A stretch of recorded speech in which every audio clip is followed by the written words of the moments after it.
টানা বৃষ্টিতে চট্টগ্রামে তৈরি হয়েছে জলাবদ্ধতা। শহরের কাতালগঞ্জ, শুল্কবহর, আগ্রাবাদ, সিডিএ, চান্দগাঁও আবাসিক এলাকার কোথাও কোথাও হাঁটু পানি জমেছে।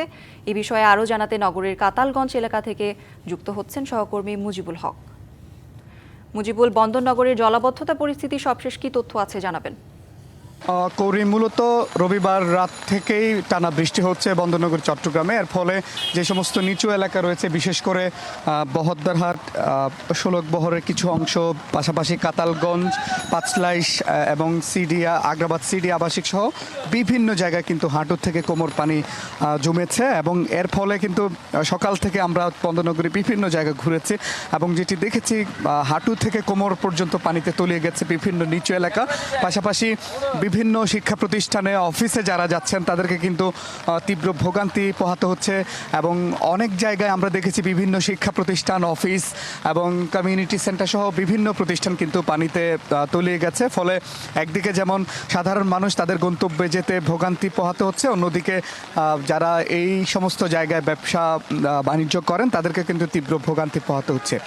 কালার এক্সপার্ট, জর্জ স্যাপ এবং মাইল্ড অন হ্যান্ডস টেকনোলজি সমৃদ্ধ অরিক্স ক্রিস্টাল ওয়াশ আপনার আপনি নিশ্চয়ই দেখতে পাচ্ছেন, আমরা এখন আছি চট্টগ্রামের কাতালগঞ্জ এলাকায়।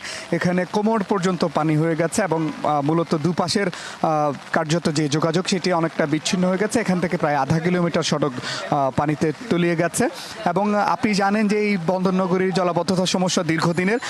গত সরকারের আমলে এই সমস্যা সমাধানে বেশ কিছু প্রকল্প নেওয়া হয়েছিল, কিন্তু সমন্বয়হীনতার কারণে ঠিক নগরীর যে সমস্যা সেই সমস্যা আসলে সমাধান করা যায়নি। আমরা দেখেছি পরবর্তীতে প্রধান উপদেষ্টার পরামর্শে 4 জন উপদেষ্টার নেতৃত্বে একটি সমন্বয় টিম গঠন করা হয়েছে। পাশাপাশি যে সমস্ত সমন্বয়কারী সংস্থাগুলো আছে, সেবা সংস্থাগুলো আছে, চট্টগ্রাম উন্নয়ন কর্তৃপক্ষ সহ চট্টগ্রাম সিটি কর্পোরেশন সহ, তারা সমন্বয়ের মাধ্যমে এই কাজগুলো করার চেষ্টা করছেন।